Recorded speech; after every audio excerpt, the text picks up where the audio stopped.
Fala pessoal, como que vocês estão? Hoje eu estou aqui com o terceiro vídeo, né, falando um pouquinho sobre a enfermagem de reabilitação. E hoje eu estou trazendo aqui um artigo de 2019, vou trazer sobre o artigo, protocolo inclusive de Londrina, sobre a reutilização não, quantas vezes utiliza e sobre a reutilização do catéter no cateterismo intermitente limpo. E aí eu vou mostrar para vocês também a foto do livro que eu comentei, sobre neurologia. Para quem tem interesse, às vezes você até consegue encontrar à disposição, beleza? Então vamos lá, aqui tem um artigo inclusive publicado na PubMed Central. É o cateterismo intermitente limpo, né? Uma comparação, né? O uso único versus reutilização. No resumo mesmo, já vem falando sobre a questão e o debate que a literatura tem sobre o risco de aumento de infecção do trato urinário. É interessante porque o próprio cateterismo intermitente limpo, ele é uma técnica limpa, diferente da técnica que nós profissionais da enfermagem utiliza. E aí entra daquele pilar que eu falei nas aulas anteriores sobre a questão da enfermagem de reabilitação, a educação em saúde. Essa educação em saúde é prioritária para que nós venhamos a entender e compreender como que nós podemos pensar no nosso paciente também quando ele vai de alta. Eu vou falar aqui um pouco do artigo, vou mostrar para vocês o protocolo de Londrina, vou mostrar uma instituição, isso aqui não estou fazendo marketing ou qualquer outra coisa, mas eu tive contato com um dispositivo do catéter hidrofílico, embora seja mais caro, o relatório que nós fazemos de alta, o livro que eu vou mostrar para vocês e um debate em relação à questão principalmente em pensar no paciente na alta dele. Não se trata só de fazer o relatório, né, dessa pós-alta desse paciente. Se trata também de como que nós vamos conseguir dar continuidade ao tratamento desses pacientes. Às vezes nós estamos mandando esse paciente para casa. Será que ele vai aderir e continuar o tratamento dele? Será que ele vai reinternar? O que vai acontecer? Então, vamos que vamos, né? Então, assim, o debate da literatura é sobre essa questão do risco de infecção do trato urinário. Eu citei na aula anterior sobre a questão de disfunção neurogênica vesical, sobre a questão do cateterismo versus a questão do cateterismo vesical de demora, né? Que a técnica limpa, ela tem essa diferença da técnica asséptica, e o importante de salientar é pela quantidade de vezes, né? Se for fazer um estudo comparativo, como a bexiga que é limpa não, né? Estéreo nossa, ela vai ter o contato do microbiota da própria pessoa que está fazendo aquele cateterismo, ou então a pessoa que está fazendo o cateterismo nela, né? No caso, o CIL assistido, beleza? Talvez o CVIL, CIL, CAT, às vezes fica misturando e fica difícil para mencionar, mas eu quero explicar que é a mesma coisa nesse sentido. Quando eu falar cateterismo de alívio e cateterismo vesical de demora, somos nós profissionais que fazemos no paciente, certinho? Então vamos lá. Esse estudo de 2019 fez uma busca nas bases, né, Medline, via PubMed, Embase, EBSCOR-Host, e em março de 2018. E a data limite foi de 2014 até o presente de atualidade, no caso até 2018 ali. Mais ou menos contemplando 5 anos, né? Então aí os resultados, eles encontraram, né, uso único de catéter, no caso do revestimento hidrofílico, né? E o sem revestimento também, daquele catéter mais convencional. Foi considerado menor risco de infecção do trato urinário em todos os estudos, exceto um estudo que incluiu crianças, mas não avaliou a sua destreza no manuseio. Então, assim, o custo-benefício de catéter de uso único confirma para todos os outros estudos realizados no mesmo período. E é interessante salientar sobre essa questão porque é o seguinte, às vezes a saúde da gente é colocada em risco, principalmente quando se trata de cuidar de nós mesmos. Nós demoramos a ir para o médico só quando acontece alguma coisa aguda ou um fator de risco anterior que foi ascendendo, nosso próprio corpo ali estava avisando que nós vamos procurar um auxílio, né? Mas principalmente nós vamos nas fases agudas, ou seja, no trauma, na hora que está desmaiado, está tendo uma crise convulsiva ou qualquer outra coisa que nós vamos procurar auxílio, né? E ao longo desse período aí, nós não conseguimos perceber as modificações que acontecem no nosso corpo. E aí, quando isso ocorre, às vezes é um pouco tarde para um tratamento mais convencional. Aí existem aqueles os centros especializados que fazem alguns diagnósticos que facilita também a identificação a tempo para o tratamento às pressas. paciente que não tem lesão medular, que pode utilizar o cateterismo intermitente limpo, é um paciente que faz acompanhamento para ver como que está a questão da saúde urológica, né? No caso, a saúde do é, sistema urinário. Principalmente homens acima dos 40 anos, fazendo a questão do preventivo deles ali em novembro, né? O aumento da próstata, o risco é, da micção sendo prejudicada ao longo dos anos, porque a próstata aumenta, é super natural, entendeu? Então, assim, são pacientes que têm elegibilidade, dependendo como que for, quanto o tamanho da próstata vai tampando o canal. Pode ser que pode tampar por completo, que a pessoa ela vai ter ali um bexigoma, que nós estruturamos nesse sentido de falar, mas na verdade é porque não consegue fazer o esvaziamento, né? E aí essa pressão que ocorre ali, o paciente chega na unidade com uma dor, na hora que vai fazer uma palpação em região é, hipogástrica, né? No caso ali na região de sínfise púbica ali, identifica que está endurecido. Na hora que palpa, você percebe que a bexiga dele está ali até dura, na hora que faz o cateterismo de alívio, faz o esvaziamento, ele fica mais aliviado. E se tratando na questão do custo-benefício que eu citei, o problema maior da gente é porque nós queremos economizar quando se trata da nossa saúde. Aí você vai falar, Vitor, mas uma pessoa que ganha um salário mínimo, como que ela vai conseguir adquirir os catéteres? No relatório de alta que eu vou apresentar para vocês aqui, vou mostrar para vocês que nós enfermeiros temos a, a, a destreza para ilustrar o quadro o qual o paciente tem, para que quando ele chegando ali na secretaria do município, né, onde que a pessoa mora, ela sendo devolvida para a cidade de origem, para depois continuar via ambulatorial o tratamento em um centro especializado, ela recebe da gente um relatório de alta, e essa alta é para que esse paciente consiga renovar sempre esse relatório e sempre adquirir a quantidade de material para fazer o cateterismo. É lógico que não é um hidrofílico, tem algumas unidades, se eu não me engano, eu ouvi dizer de um paciente que no Distrito Federal consegue. Eu desconheço assim presencialmente de ver, mas aqui no caso, no estado de Goiás, em Goiânia, eu sei que o paciente tem que solicitar lá no paço municipal e, dependendo dos materiais, além do cateterismo, ele consegue adquirir também os outros materiais, como fralda, essas outras questões. Alguns têm que receber até visita do assistente social, ou o assistente social faz uma ligação, certinho?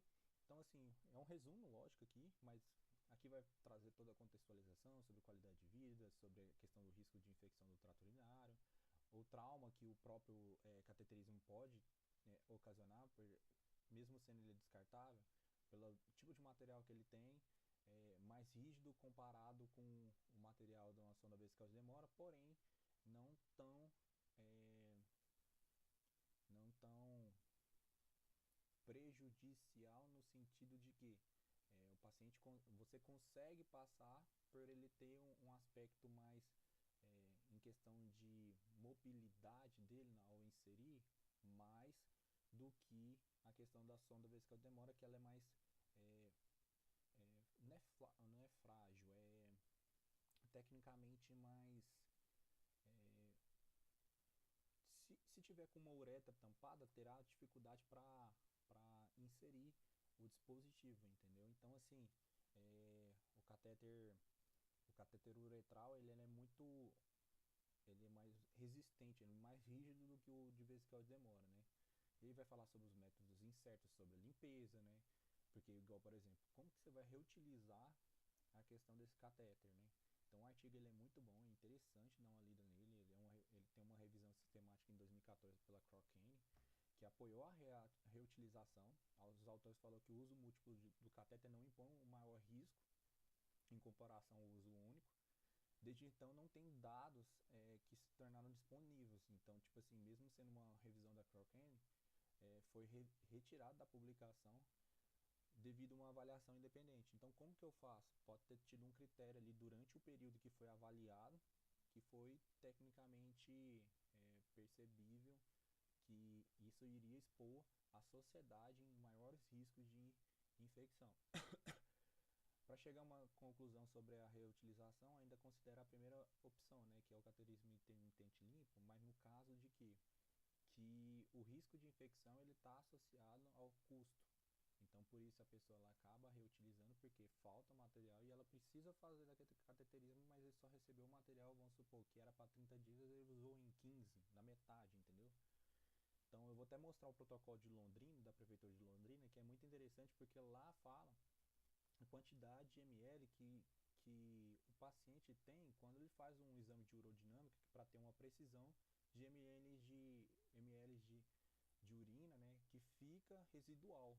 Então, esse protocolo eu acho muito interessante. Inclusive, eu até tentei levar para a instituição no qual eu trabalhava, mas é lógico que teria um impacto, porque, pensa, estamos tendo dificuldade para ensinar o uso do cateterismo intermitente limpo, a adoção dessa metodologia seria adequada? Quando um enfermeiro chegasse lá, ele saberia com propriedade falar, ó, até 100 ml é a quantidade, até 100 ml não, até 200 ml, quantas vezes no dia? 2 vezes, entendeu? E eu quero mostrar para vocês que tem essa diferença também, a literatura traz, mas isso para um tipo específico é, de bexiga neurogênica. Existem outros tipos de bexiga neurogênica. Tem a hiperativa. Aí como que você faz? Ah, não, eu vou reduzir a quantidade do tempo, né? Não prolongar tanto, né? Não demorar muito para se fazer. E aí corre o risco, né? O maior risco que eu vejo em relação ao cateterismo intermitente limpo para a hiperatividade é se caso o paciente era um paciente tetraplégico, que não consegue mover os membros superiores nem inferiores. Se não tiver ninguém na casa dele, ele vai usar o quê? Se ele for homem, ele consegue, a família coloca ali para ele um dispositivo urinário externo, né, que é o DUI. Tem gente que coloca a fralda, porque se sente mais confortável com o paciente. E aí não precisa utilizar o DUI e não vai machucar tanto o paciente. E aí existe também não, vai machucar o paciente, por isso que usa a fralda, entendeu? Então existe muitos critérios que as pessoas colocam ali que vão sendo embasados. E aí a forma de pesquisa que foi utilizada, né, utilizando ali os descritores, né, da PubMed, o MESH, né, no caso, utilizaram todos eles, né, para o encaixe. Eles seguiram os protocolos, né. Aqui eu só não vi se eles colocou o modelo, né. Geralmente utiliza o Prisma, né, para identificação, mas tecnicamente aqui foi uma revisão literária, eu acho que foi só literária, integrativa talvez. Mas mesmo assim daria para usar o Prisma ali. Beleza. Aí aqui eles vão trazendo um contexto do risco de infecção urinária, né? Só para você ter noção, duração de uso com uso múltiplo, né? Um autor de 2014 falou de 1 a 18 anos, menor risco de uso de antibiótico com menor duração de uso. Previsão de 18 semanas, uma semana, no caso 9 ciclos versus 3 semanas, pelo menos uma frequência, deixa eu ver se dá pra chegar pro lado aqui, não dá pra chegar pro lado aqui, mas provavelmente aí ó, pelo menos 3 vezes por dia, ou seja, o paciente ele tem a quantidade X de ele fazer ali o cateterismo intermitente limpo, ele fazendo o estudo, né, evidenciou mais ou menos a frequência de 3 vezes por dia aqueles pacientes que estavam ali. E aí a duração antes do descarte tinha gente que reutilizava durante um período de uma semana ou 9 ciclos. No caso assim, 9 ciclos daria mais ou menos, se for 3 vezes ao dia, daria 3 dias versus 3 semanas, que seria 3 ciclos, né? Então dá para você visualizar algumas diferenças entre um estudo e outro. Aqui o outro estudo aqui de 2015, né, em atletas paralímpicos, menor risco de infecção, né, o resultado comparado, né, a associação do risco de infecção urinária com método de cateterismo intermitente limpo. É interessante isso aqui porque infecção urinária, aqui não está mencionando se é pielonefrite, porque é mais comum para paciente que tem bexiga hipoativa, porque vai armazenando bastante a urina, ela retorna para os ureteres e volta para o rim. E esses pacientes conscientes daquilo que eles precisam fazer, eles diminuem o risco também de ter infecção do trato urinário. Aí no caso aí seria trato urinário alto, né, pensando na bexiga hipoativa, e LUTS, né, no caso, trato urinário inferior seria voltado para a questão da cicite, do surgimento de outros tipos de sintomas, né, que o próprio paciente pode ter de urina ali naquela região, né? Uma uretrite, então tem vários critérios. Aqui tem outro achado, né? Aqui colocou uma quantidade média de 2 vezes até 200 por catéter, mas aqui não é reutilização, tá? Isso aqui é só para quantidade de vezes antes do descarte. Tinha gente que fazia 2 vezes, tinha gente que fazia mais de 2 vezes. Isso aqui é muito existe na literatura, mas ao mesmo tempo, pela falta de dispensação, nós temos que pensar também na condição do paciente. Será que as políticas públicas elas podem até apoiar o paciente, mas será que no município dele tem a dispensação correta, entendeu? Tem vários estudos aqui, vai colocar como variável, aqui não cita a quantidade de vezes, aqui fala do quantidade de 6 a 2 vezes por dia, no outro não especifica qual que é o público, entendeu? Outros falam sobre uma revisão integrativa, o outro, um estudo prospectivo cruzando 24 semanas, cateterismo, o catéter hidrofílico, né? Em 24 semanas, mais o PVC padrão. Existem essas questões também de múltiplos catéteres de PVC passando na região. Isso pode ocasionar também uma lesão, pensando em paciente masculino, né? Porque a uretra é maior. Mas o risco de infecção pode estar associado também em mulheres, principalmente porque a lubrificação em si, a higienização de uma forma correta, a dificuldade também essa paciente tem para fazer, né, uma abdução, né, no caso pensando para passar a sonda, né, para uma visibilidade melhor do meato urinário, né, a questão da expansão para visualizar o meato urinário na mulher também, a dificuldade desse acesso em si. O outro estudo para adultos, né, foi uma revisão sistemática, falando de 4 a 5 vezes ao dia. Então tem vários estudos até 2017, e aqui fala sobre bacteriúria, o tipo de revestimento antimicrobiano que foi utilizado, o cateterismo intermitente limpo que foi o revestido com hidrofílico que já vem com gel, né, a lidocaína. Então são os estudos aqui, vai falar sobre, tem um estudo aqui que foi conduzido prospectivo, né, que foi citado em crianças. Esse aqui que não teve uma especificação mesmo, conforme o resumo lá em cima, né, fala que o N foi de 40 crianças com bexiga neurogênica, num período mais longo de reutilização, houve uma maior prevalência de bacteriúria, sem alterar a incidência de infecção de trato urinário. Isso aqui é muito interessante porque as bactérias, no caso, nós chamamos também de microbiotas, eles vão morar lá na bexiga. A microbiota que ficava na mucosa ali, principalmente quando faz a higienização, na hora que o catéter está entrando no meato urinário, daquela mucosa ela vai carregando os microbiotas, carregando até levar a bexiga. E a bexiga, gente, é como se fosse um carro novo, que tem um armazenamento ali de um líquido, que é lógico que ainda não foi esvaziado, porque a bexiga ela serve para esse armazenamento em si, e ela nunca foi trocada. Quando você vem e passa a ter outro tipo, vamos supor que acabou, tá com a reserva mais baixa, você vai lá, em vez de colocar a solução de arrefecimento, né, no caso ali para não arrefecer o motor, você coloca água mineral, que tem sais ali, tem outros achados dentro da água, modifica daquele ambiente. Seria mais ou menos esses microbiotas indo para o radiador, mais ou menos nesse sentido, e mudando a coloração, que era daquele roseada, que deixava o líquido ali em uma temperatura mais tranquila, não tão aquecida comparado com o radiador em geral, dá para ter essa visualização melhor, certinho? Nessa comparação. E esse microbiota morando ali, ele não transforma daquela bexiga em uma bexiga infectada.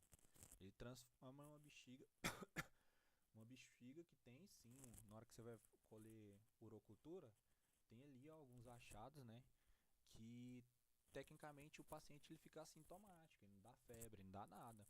Pensando num paciente lesão medular, pode até não sentir, mas às vezes ele pode ter os calafrios dele, que pode estar associado à infecção urinária ou não. Ele pode ter os sinais e sintomas, né? No caso a febre, a questão da sudorese, além desses piloereção, né? Que no caso o paciente tem também. Ele vai identificando essas questões, vai tendo aquela sensação de mal-estar, e dependendo do nível da lesão desse paciente, já é um tema que eu vou falar mais para frente, é sobre disreflexia autonômica desses pacientes que têm lesão medular, que são acima de T6. Esses pacientes com infecção urinária ele pode desenvolver a disreflexia autonômica. E aí eu vou falar mais especificamente sobre essa área, por quê? Porque basicamente tem paciente que do primeiro mês até o primeiro ano, esse paciente ele piora de uma forma abrupta a circunstância o qual ele passa, certinho? Então aqui vai falar um pouco, né, sobre essa questão, né, de bacteriúria assintomática, né, e a troca a cada 3 semanas, e essa porcentagem caiu quando passou a ser trocado semanalmente. É tão interessante porque, igual, por exemplo, eles ficavam de 3 a 9 semanas utilizando o mesmo cateterismo, depois passou a ser a cada 3 semanas. Quando houve a cada 3 semanas, diminuiu a porcentagem de 72%, de 65%, né? A, a, a bacteriúria tinha aumentado para 74%. A porcentagem caiu quando o paciente passou a trocar semanalmente. Mas aqui está mostrando aqui que quando era de 3 semanas para 9 semanas,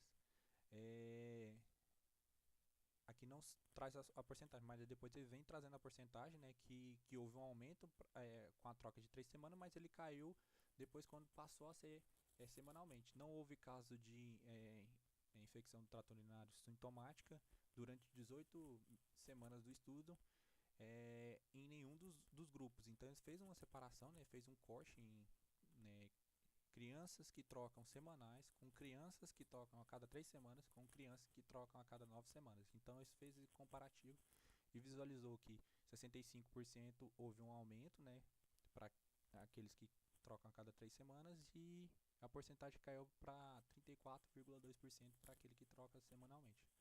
Outro estudo retrospectivo, né, fez com pacientes atletas, né, no caso não são pacientes, são atletas, infecção do trato urinário para quem reutilizava no N de 61,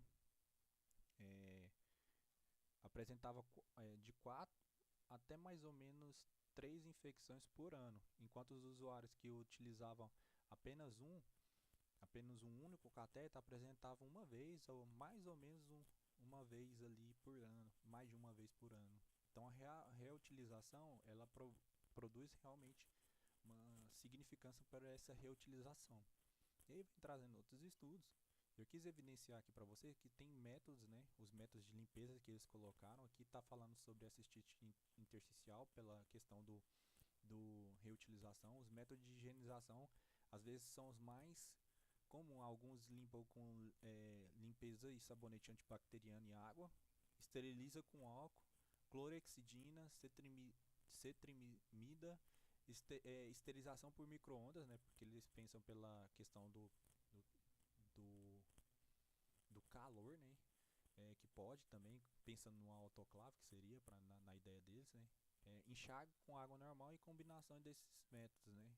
Não conseguiu nem recomendar nenhum no estudo de 2014 um método ideal para reutilização. O estudo que nem essa revisão e nem a revisão da Cochrane forneceram qualquer estatística significativa sobre os padrões de limpeza. O custo, né? Aqui, ó, só para vocês terem uma noção, como que o custo também ele é inerente e faz-se presente em algumas ocasiões. Só para você ter noção, uma análise comparativa num estudo de Nevels et al. Mostrou que o custo dos catéteres descartáveis era superior aos de reutilizados. É lógico, porque você vai comprar mais. Então, em torno, só para você ter noção, aqui está aparecendo que está em euros, né? Então tinha 2.188 euros versus 817 euros por ano, por paciente. Então, só para você ter noção, aí você vai vendo o risco que o paciente tem de complicações, né? E aí resulta, você pega esses 817 aqui, para cada paciente, você somando esses 817 mais os 43 ali, provavelmente chega ainda né, abaixo do valor por paciente quando se reutiliza esses catéteres, né? Então, alguns falam que tem um custo adicional, né, compensado comparado com o uso de antibiótico-terapia ali, né? Aqui fala que, em outras palavras, 60% do custo adicional dos catéteres descartáveis foi compensado tecnicamente, entendeu? Você tem um gasto maior, mas você utiliza menos catéteres, mas você vai gastar com antibiótico-terapia, às vezes até com internação, dependendo como que for. Aqui existe outra também de comparação, né? Custo e efetividade também do manejo. Aí depois vai falar sobre o hidrofílico. O hidrofílico, eu vou entrar na questão na hora que eu mostrar aqui uma marca, não fazendo merchan, mas eu tive a oportunidade de visualizar, achei muito interessante. Existem outros modelos também, além dessa marca, que utiliza. Tem um que o catéter você consegue pregar o, o, o invólucro do catéter na parede ou, sei lá, na pia. E aí você consegue puxar sem contaminar a ponta. E ele já vem hidrofilizado. É, você não precisa colocar gel, ele já vem lubrificado ali e passa bem mais tranquilo. Aí você só tem que conectar o saco coletor para deixar bem mais tranquilo, certinho? Então esse estudo é muito interessante para vocês darem uma olhada. Aproveito para vocês compartilhar aqui para vocês o livro, né, de neurologia. Ele é de 2017, mas ele traz uma gama tanto da questão do grupo que tem tanto para de bexiga hiperativa, quanto tem um grupo também de bexiga hipoativa. Aí você vai verificar que temos as bexigas reflexas, de sinergismo, entendeu? Então dá para você visualizar e ter uma melhor compreensão. Além dele explicar também sobre o exame, que é o padrão ouro, que é o urodinâmica, para avaliar a bexiga neurogênica, certinho? Deixa eu ir fechando, porque aí vai liberando aqui pra gente. Então isso aqui é um protocolo também, que eu achei super interessante. Vou mostrar o esquema que eu tinha explicado ontem sobre o cateterismo intermitente, só que não pode ser que não ficou tão claro. Eu citei sobre a animação que tem lá na USP, lá, que eu acho que é válido também. Mas o que eu quero mostrar aqui para vocês é a periodicidade. O paciente ele vai lá e faz os exames, né, exame de urodinâmica, e avalia que tem um residual. Na hora que vai fazer o exame, não tem capacidade de fazer o esvaziamento. E aí, tem alguns pacientes que ainda tem esse volume residual para quem tem micção espontânea.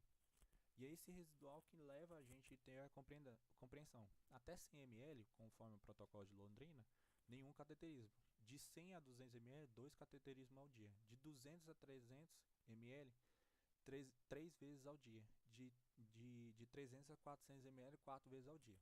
Na unidade que eu trabalhava, fazia 5 vezes ao dia, mesmo que o paciente tinha um volume residual ali, que poderia ser enquadrado de 200 a 300. Na hora que foi feito o exame residual desse paciente, houve uma ocasião que ficava diferente da situação ao qual o paciente pensava, né, que tinha controle. Por isso, o paciente era admitido, falava que tinha grau de sensibilidade, pedia para ele urinar de forma espontânea depois que tirasse a sonda vesical de demora, porque às vezes esse paciente era admitido de uma forma ainda do período do choque pra gente, né? Quando eles vinham, o próprio doutor perguntava, não, você tem grau de sensibilidade? Tem sentido? Faz o teste, né? Eles utilizam a escala de Ásia, que nós usamos, que nós chamamos de AIS, né? Que é Asian Impairment Scale, né? A escala que utiliza para verificar tanto a parte dos dermátomos quanto os miótomos. E aí dá para utilizar alguns testes ali, tanto no lado direito e lado esquerdo do corpo, para verificar o que ainda está presente no paciente, o que está preservado ali, certinho? Então o protocolo de Londrina eu acho muito interessante, é um protocolo que eu acho que poderia ser utilizado. Ele vem citando também sobre as vantagens do paciente, né? Faz uma comparação, né? Sobre o baixo custo também, autoestima do paciente, porque não precisa utilizar daquela sonda com saquinho e andar para todo lado, além do odor que pode ficar, né, quando o paciente utiliza a sonda vesical de demora. E melhora da qualidade de vida em geral, né, deterioração renal, reduz os episódios de TU. Então, assim, protocolo, se eu não me engano, ele foi revalidado até 2023, eu acho que deve ter revalidado de novo. Isso aqui, se você colocar na internet, se você colocar cateterismo intermitente limpo, deve citar já o protocolo, eu acho muito bom. Agora eu vou falar um pouquinho. Aqui, ó, esse daqui é um do tipo de catéter hidrofílico. Aqui eu estou no site de uma marca. Esse hidrofílico é tão interessante que você tira essa beiradinha aqui, prega na parede, e aí você puxa o invólucro pela frente, e aí você só coloca a parte onde que vai ser drenado já conectado com o saquinho. Esse é um tipo de catéter intermitente hidrofilizado, né? No catéter hidrofilizado, você acha na literatura como catéter hidrofílico. Aqui vai falar sobre as vantagens. Aqui fala sobre a tecnologia TAC, né? Que é a TAC e os catéteres é, é, convencionais. Eu já vi dessa própria marca com outro, com outro, com outra temática que ele é como se fosse como que eu poderia falar? Ele você abre como se você estivesse quebrando. Você quebra ele já vem com o saquinho, você abre, você não contamina porque você só tira a parte de baixo dele, é como se fosse um,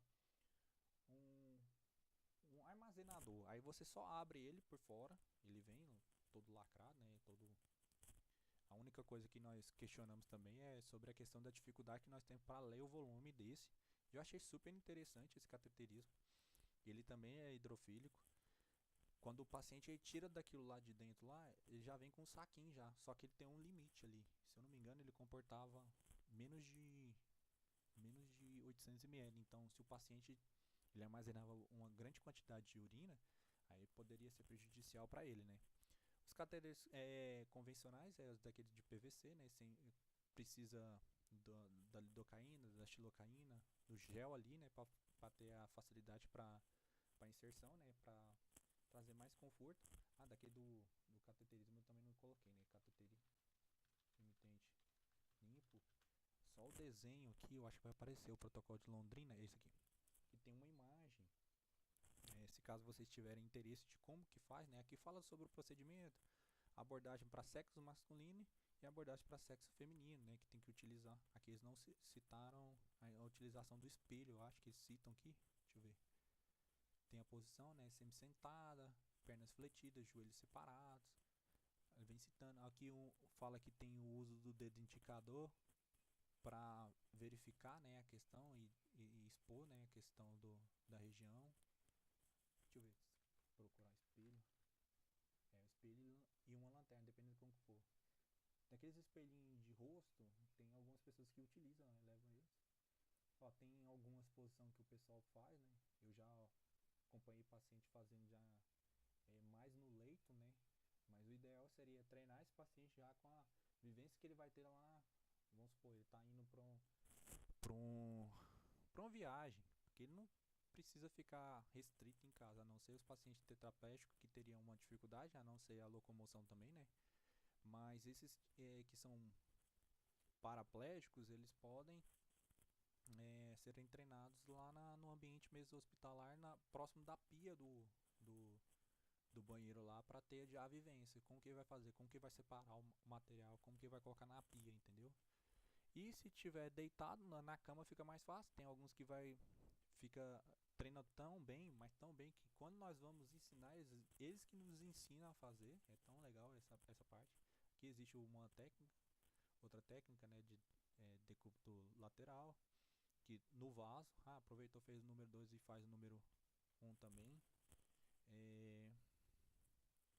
Aqui a técnica, tecnicamente o pessoal pegou até essa fotinha assim para como fazer, né? Higienização das mãos antes, separação do material, higienização, né? Aí vai seguindo cada item que tem ali, né? O 2 seca, né? Higieniza a região, no caso aqui é masculina, né? Higieniza a região genitália, separa o material, passa a lidocaína, inseriu.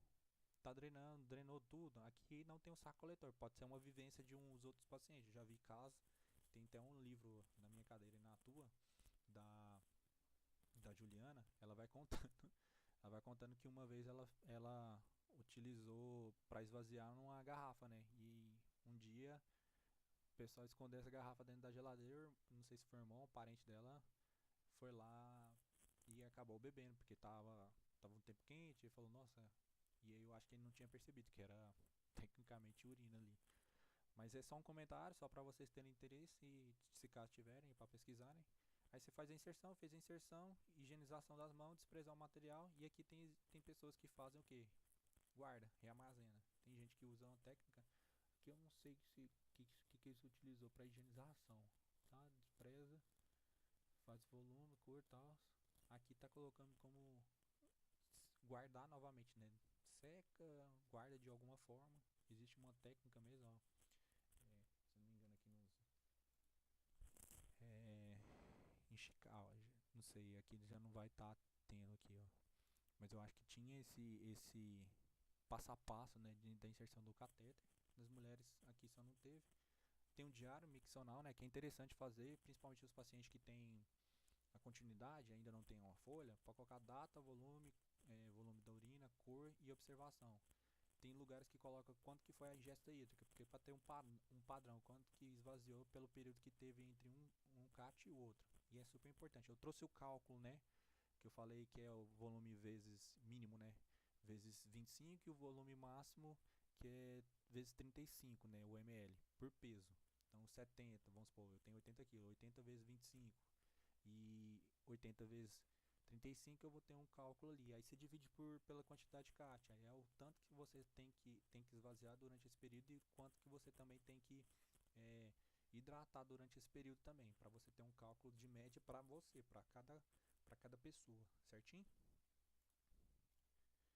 É, falei sobre a beleza, falei. Agora eu vou falar um pouco do relatório e a realidade da sociedade em geral. Aqui é um relatório, né, para os pacientes em planos de cuidado de enfermagem, né? Esse relatório não é meu, eu estava entrando ali no Drive da instituição onde que eu fazia parte, é um Drive que nós mesmos, de um setor específico, criamos para deixar os relatórios, pelo menos um esboço desse relatório, uma estrutura desse relatório para nós é, darmos entregarmos para o paciente. Ali nós coloca o nome do paciente, o prontuário dele, que realizou o acompanhamento em tal unidade.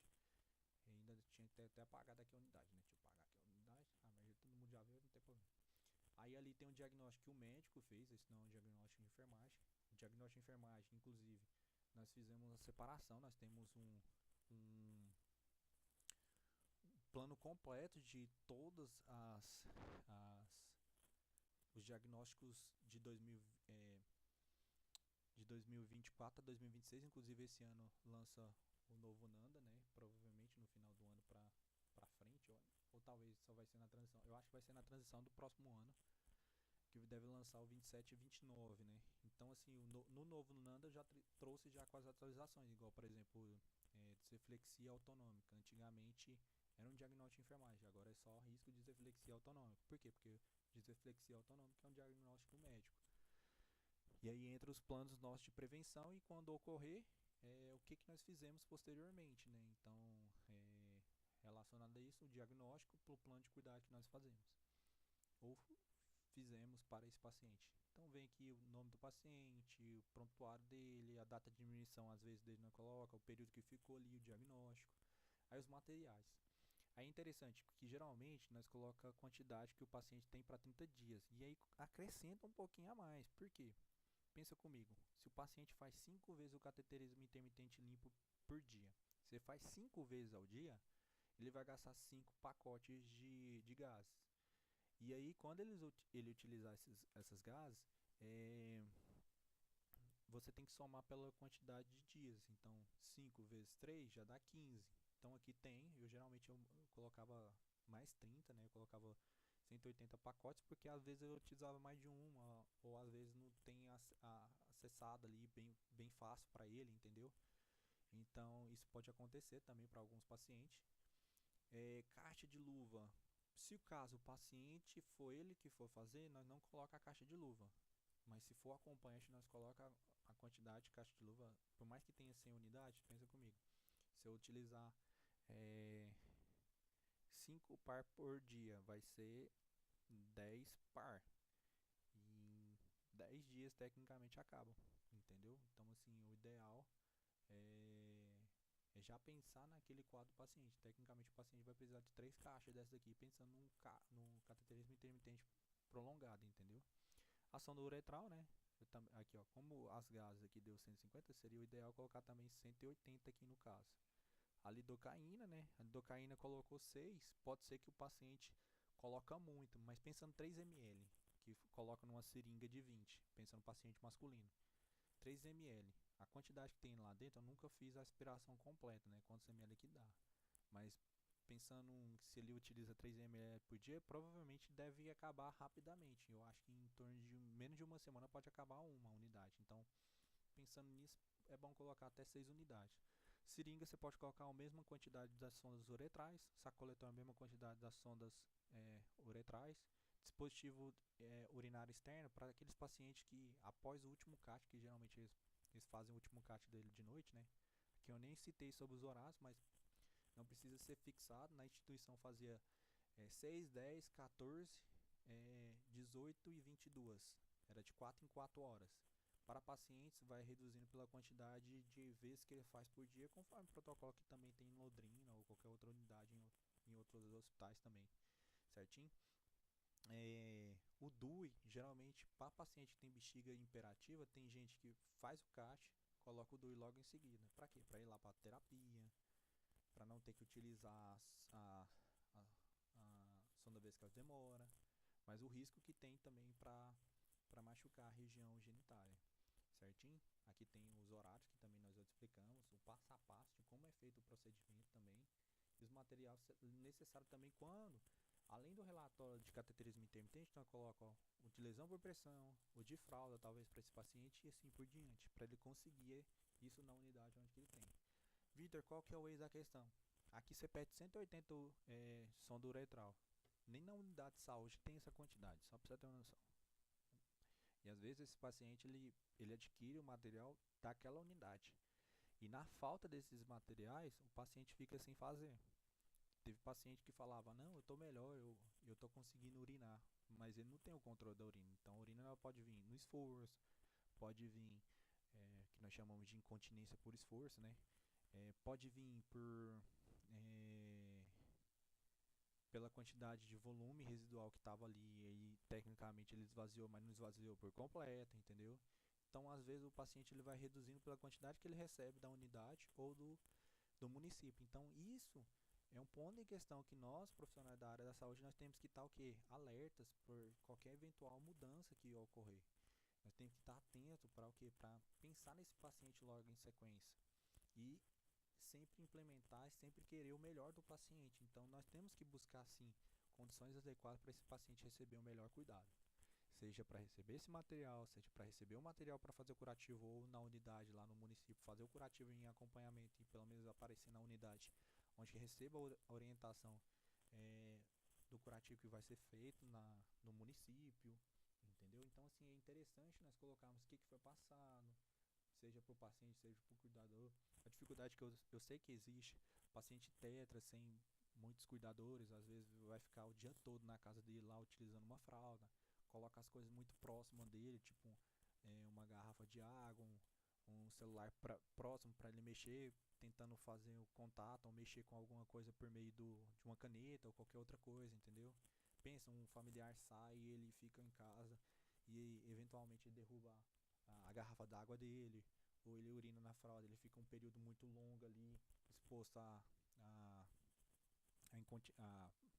dermatite, a urina, que pode levar a dermatite associada à incontinência e abertura de uma lesão, que pode ocasionalmente levar até uma lesão grau não, estágio 4, né? E estágio 4 levando a uma osteomielite e uma piora acentuada desse paciente.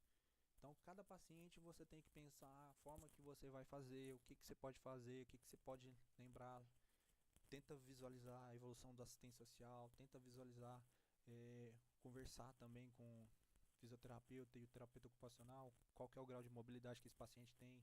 O paciente tem um grau motor ali 3, para oponência, ele consegue fazer oponência. Não, vamos treinar talvez o autocateterismo dele, então vamos pensar nisso. Um paciente que tem uma lesão ali a nível de T1, T2 mais ou menos ali, vamos treinar, não, vamos tentar.